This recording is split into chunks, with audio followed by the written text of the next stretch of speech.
Įspręskime 15 uždavinuką. Štai statųjų trikampį ABC, čia AB yra 37, BC 12, štai čia 35. Yra įbrėžiamas stačiakampis. Stačiakampis reiškia, čia yra status visi kampukai. Visi status. Taip, kad taškas D yra stačiakampio kraštinėje C, ir kiti taškai atitinkamai mes matome pagal brėžinį, mums nereikia čia dabar per daug žiūrėti. Tai dabar reikia pirmas punktas įrodyti, kad trikampiai yra panašieji. Įrodysime. Mes žinome panašumo požymį pagal du kampus. Tai pirmiausiai paanalizuokime šitus du trikampius ABC ir EFB. Jie abu turi po statų kampą. Taigi mes taip ir užrašome. Kampas ACB lygus kampui EFB lygus 90 laipsnių. Abu tie trikampiai yra statieji. Antras dalykas, jie turi po dar vieną vienodą kampą, vat štai šiti kampiukai taip pat bus lygus, todėl kad kraštinė CB yra lygiagreti kraštiniai DE, tai yra stačiakampio kraštinės, aš tik tiek ir parašau, ir kadangi jos lygiagrečios, tai kampas DEA lygus kampui CBE. Nes jie yra atitinkamieji. Reikėtų užrašyti lygiagrečių tiesių CB ir DE ir kirstinės. Jau man tinės blogai rašo, kokios čia dabar kirstinės mūsų bus EF atžvilgiu. Štai yra atitinkamieji. Man nelabai telpa rašyti, tai aš čia truputėlį taip sutraukiau. Viskas, išvadą darom, trikampiai panašus pagal du kampus. Pamėginsim įtalpinti trikampis ABC, panašus į trikampį EBF ir pagal du kampus. Štai yra įrodymas. To pilnai užtenka, nes mes įvardinom trikampių panašumo požymį. Ir už tai mes gauname vieną tašką už lygių kampų poras ir panašumo požymį.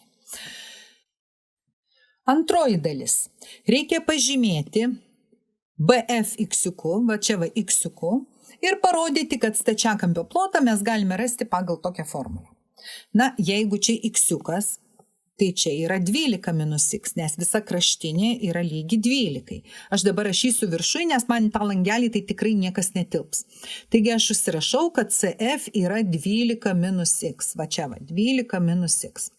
Stačiakampio plotas būtų lygus dviejų kraštinių sandaugai. Tai EF kraštinė aš laikinai pažymiu y, nes mano stačiakampio plotas turėsiu aš dauginti iš to EF y.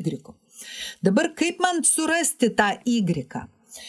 Žinau, kad trikampiai panašus. Trikampis ABC yra panašus į trikampį EFB, reiškia jų kraštinių atitinkamų santykiai yra lygus. FB kraštinė būtų padalinta iš BC ir turėtumėm gauti tą patį, kas EF kraštinės ilgį padalinę iš AC kraštinės ilgio.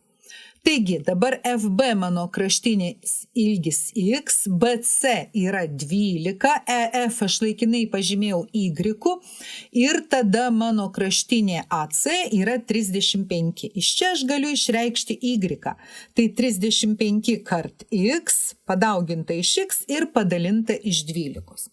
Štai, dar pažymiu čia brėžinį y, kad jau tikrai nepasimeščiau. Dabar jau rašau toliau čia. Mano stačiakampio plotas yra lygus kraštinių sandaugai, tai 12 minus x aš turiu padauginti iš y. Lygų 12 minus x aš dauginu, o y mano yra 35/12 x. Sudauginu 12, čia dauginu, gausiu 35x minus 35/12 x kvadratu. Patikrinu, ar tikrai čia gerai gavau. 35x minus 35/12 x kvadratu. Lygiai taip ir turėjau gauti. Taigi, parodyta. Va. Ir dabar trečioji dalis. Mums reikia nustatyti, koksgi didžiausias galimas to stačiakampio plotas. Tai mūsų plotas yra štai tokia funkcija s nuo x lygu 35x minus 35/12 x kvadratu. Norėdami rasti didžiausią reikšmę, mes turime apskaičiuoti išvestinę. Išvestinė yra 35 minus 35/6 x, nes mūsų tas dviejetukas nušoka į priekį, čia susidaugina. Ir dabar žiūrime, prisilyginkim išvestinę 0, 35 minus 35/6 x lygu 0, iš čia gaunu minus 35/6 x lygu minus 35 ir x lygu 6. Štai aš gavau kritinį tašką, už tai gaunu dar vieną tašką. Kritinis taškas, bet mes nežinom, ar jisai yra čia maksimumas ar minimumas. Mums reikia kažkaip nustatyti. Tai dar prieš tai turėtumėm pagalvoti, o koksgi tas x pas mus apskritai gali būti. Ir jeigu mes paimsime savo brėžinį, prisiminsime, kad mūsų tas x-iukas yra, reiškia, šitos kraštinės ilgis. Šito gabaliuko ilgis. Tai jis akivaizdžiai bus mažesnis negu 12, bet iš kitos pusės jis tikrai bus didesnis už 0, nes mums jisai turi būti teigiamas. Taigi grįžtame atgal. Mūsų x-iukas tarp 0 ir 12. Taigi mes nusibraižom ašį.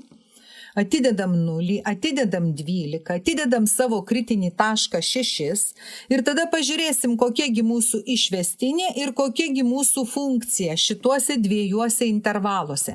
Kiti intervalai mums nerūpi. Norėdami nustatyti išvestinės reikšmę, imame kokį nors skaičiuką, iš čia pavyzdžiui vienetą ir įsirašom į išvestinę.